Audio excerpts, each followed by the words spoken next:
Okay, so let's have an algorithm. Okay, so the step number one is you have to choose, of course, two guesses, which is x sub l, and then of course x sub u as your guess, and then of course check if it is f multiplied by x sub l multiplied by f x sub u is less than 0. Okay, to make sure, of course, that your root is lies on the same function. Okay, so step number two, so you have to estimate the root, which is our x sub r. Based on our previous discussion, x sub r is equal to x sub u minus f x sub u multiplied by x sub l minus x sub u all over f x sub l minus f x sub u. Okay, for step number 3, make the following evaluations. Okay, to determine, of course, in which subinterval the root lies. So basically, if you already find the roots, so which is xr, you have to get, of course, the product of f xr and f xl. Okay, so again, we have three possibilities. If, for example, the product is less than 0, so the root lies in the lower subinterval, so therefore, you have to set xu is equal to xr. Okay, so another possibilities is if the product is greater than 0, the root lies in the upper subinterval. Therefore, we have to set xl is equal to xr. And then of course, if the product is equal to 0, so therefore the root is already equals to your xr. And then of course, you have to terminate the computation. Let's have an example. So consider a function of f of x is equal to x squared minus 5. Approximate the root of the function using, of course, a regular falsi method, performing 5 iterations.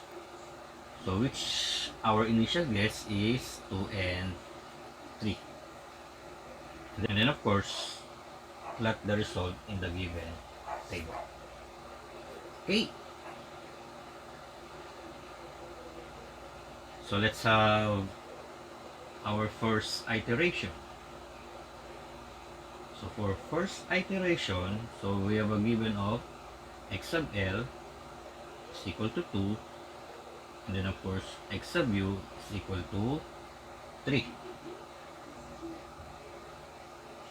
So what we're going to do is we have to get, of course, x sub r is equal to x sub u minus function of x sub u multiplied by x sub l minus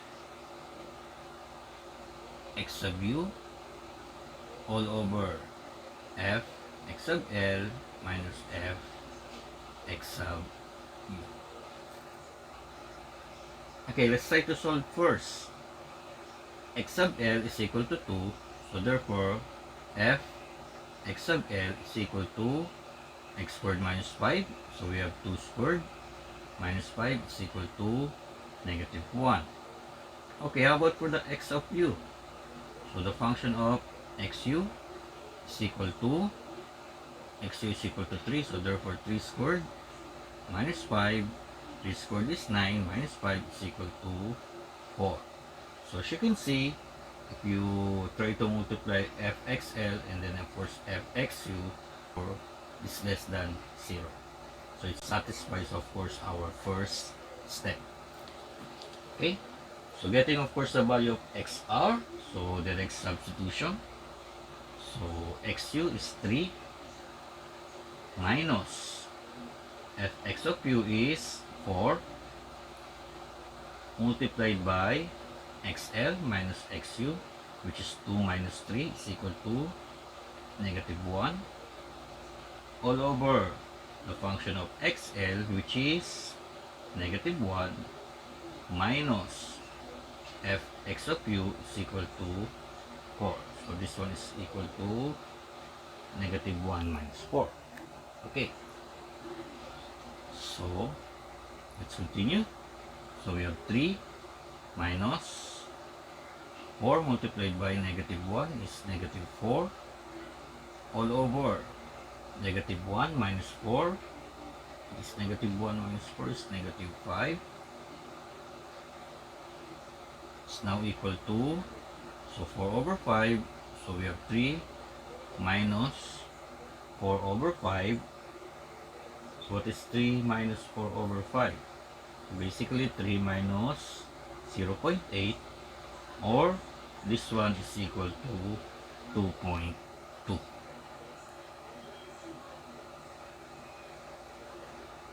Okay, so for the epsilon of a, so we will put of course 0 or blank because we don't have any previous value of x sub r. So for our step number 3, so we have to get of course the product of fxl and then of course fxr.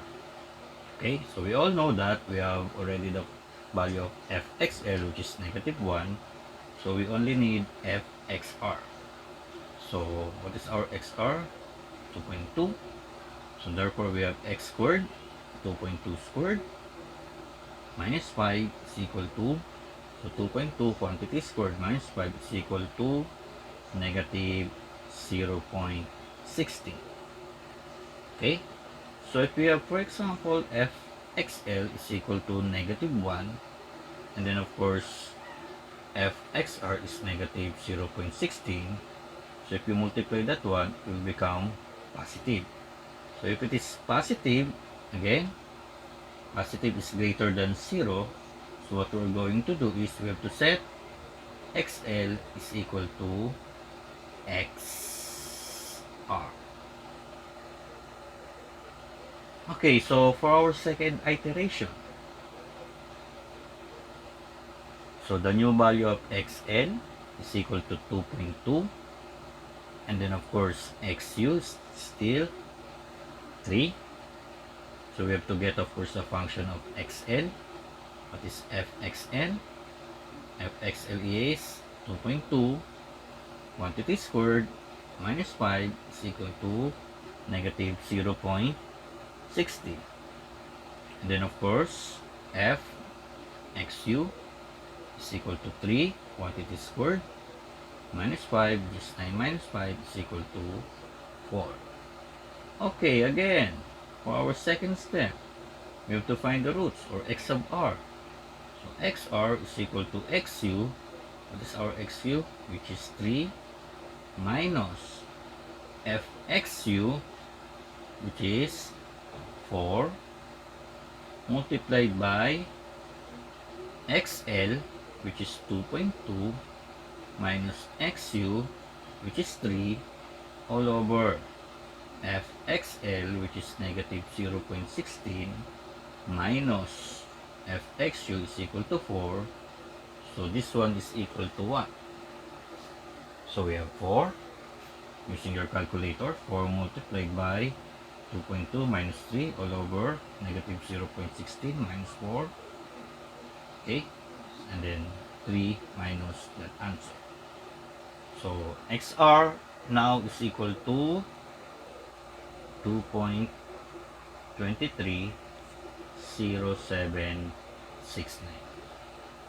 Okay, so since we have already the new value of xr, we can get the value of epsilon of a. So epsilon of a is xr new, which is 2.230769, minus xr old, which is 2.2, all over 2.230769. So we have to get of course the absolute value of that multiplied by 100. So again, using of course your calculator, so we can get 1.37935. Okay, so for our next step, so we have to get of course the value of fxl and then of course fxr. So since we have already fxl, so we can get of course fxr. So fxr is equal to x squared minus 5. So we have 223, 0769 quantity squared minus 5. So using of course your calculator, so 2.230769 quantity squared minus 5 is equal to negative 0.023669.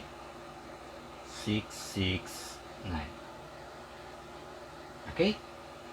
So since fxr is equal to negative, and then of course fxl is also negative, so therefore, what? fxl is negative, and then of course fxr is also a negative. So therefore, this one is positive, so this one is greater than 0.